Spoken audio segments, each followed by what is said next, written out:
Reflex action, reflex action के लिए पहले हमें स्पाइनल कॉर्ड को समझना जरूरी है। तो अगर मैं चलूं स्पाइनल कॉर्ड के पास में, तो ये मान लीजिए आप एक ब्रेन, और पीछे की तरफ से ये स्पाइनल कॉर्ड, और इसको मैं ऐसे कट करता हूं और फिर इसको ऊपर की तरफ से देखूं तो स्पाइनल कॉर्ड जो है वो कुछ ऐसा स्ट्रक्चर बनाती है।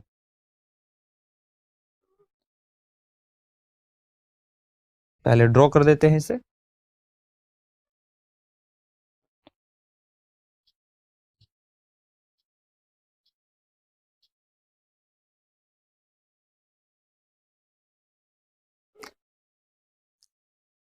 और ये ऐसे यहाँ पे न्यूरॉन्स जो हैं निकल रही होती हैं या फिर आ रही होती हैं।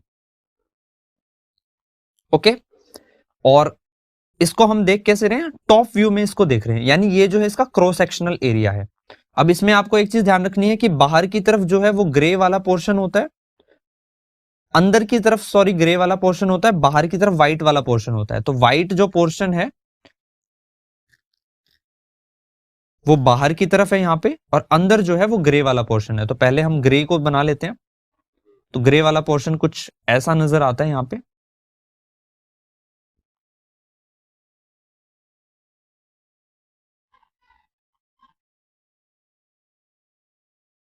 ओके, तो कुछ ऐसी जो है वो स्पाइनल कॉर्ड नजर आती है। अब यहाँ पे हैं काफी ज्यादा न्यूरॉन्स। अब यहां से हो सकता है कि न्यूरॉन्स निकल रही हो या फिर न्यूरॉन्स यहाँ पे आ रही हो, और आपस में न्यूरॉन्स को कनेक्ट करने के लिए कुछ स्पेसिफिक न्यूरॉन्स भी होती हैं जिसे हम बोलते हैं इंटर न्यूरॉन्स।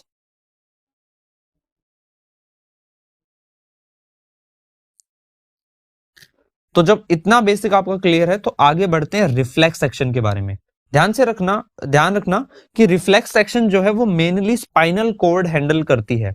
जैसे एग्जांपल के लिए मैं आपको बताता हूं कि आपने गर्म किसी चीज को अनजाने में छुआ, आप हाथ पहले हटा लेते हैं, ब्रेन को बाद में पता चलता है कि ये गर्म था।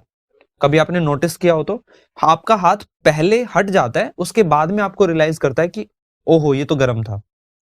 ठीक है, तो इसका रीजन ये है कि स्पाइनल कॉर्ड ने पहले एक्शन ले लिया, फिर बाद में जाकर सिग्नल जो है वो ब्रेन के पास पहुंचता है। तो स्पाइनल कॉर्ड जो है वो मेनली रिफ्लेक्स एक्शन को कंट्रोल करते हैं। अब मैं यहां पे वर्ड यूज कर रहा हूं मेनली, ऐसे भी रिफ्लेक्स एक्शंस होते हैं जो ब्रेन कंट्रोल करता है। जैसे कि कुछ लोगों की आदत होती है बैठे बैठे पैर हिलाते रहने की, उसका मेन रीजन होता है ब्रेन वो रिफ्लेक्स एक्शन को कंट्रोल करता है। उन्हें पता होता है कि वो पैर हिला रहे हैं।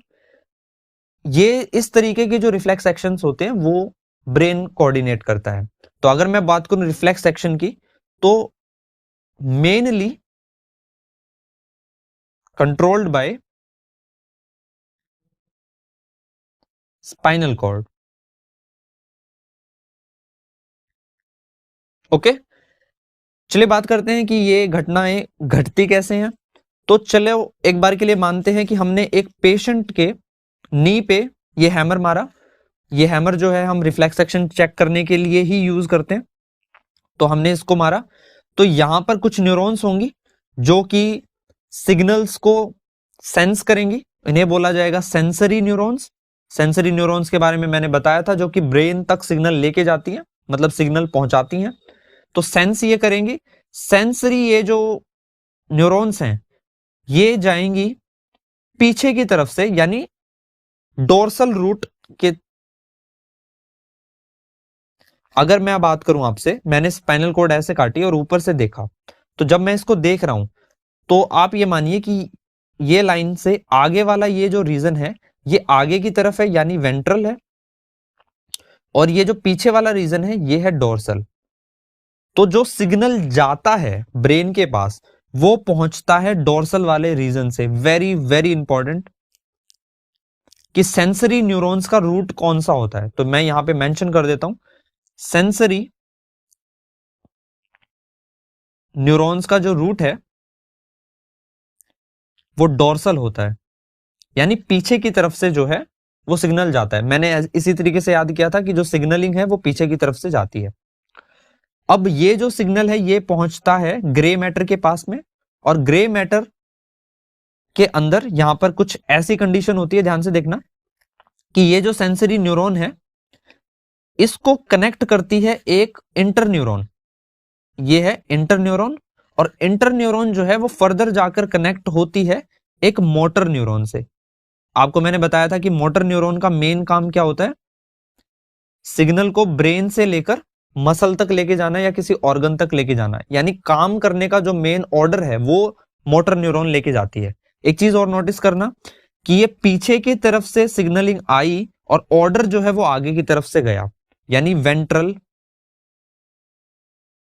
डायरेक्शन से, मतलब वेंट्रल पोजीशन से मोटर न्यूरॉन निकल रही है। तो मैं यहां पे लिख देता हूं अगेन कि मोटर न्यूरॉन का जो पाथवे होता है वो वेंट्रल होता है। ओके, ये दोनों ही क्वेश्चन बहुत ज्यादा इंपॉर्टेंट है, आपको ध्यान रखना है इनके बारे में।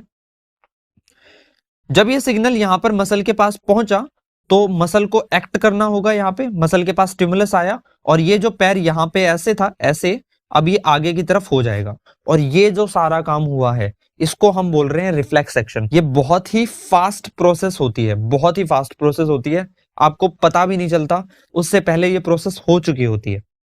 अब कुछ चीजें जो यहां पर ध्यान देनी है, पहली, मोटर न्यूरॉन और जो सेंसरी न्यूरॉन के बीच में इंटर न्यूरॉन्स जो हैं वो मौजूद होती हैं। सबसे मेन पोर्शन मैं फिर से कहूंगा, आपको पाथवे दोनों याद होने चाहिए कि सेंसरी न्यूरॉन का जो पाथवे होता है वो डोर्सल होता है, जबकि मोटर न्यूरॉन का जो पाथवे होता है वो वेंट्रल होता है। ओके, आई होप आपको इस लेक्चर में सारी चीजें समझ में आई हो। Thank you so much.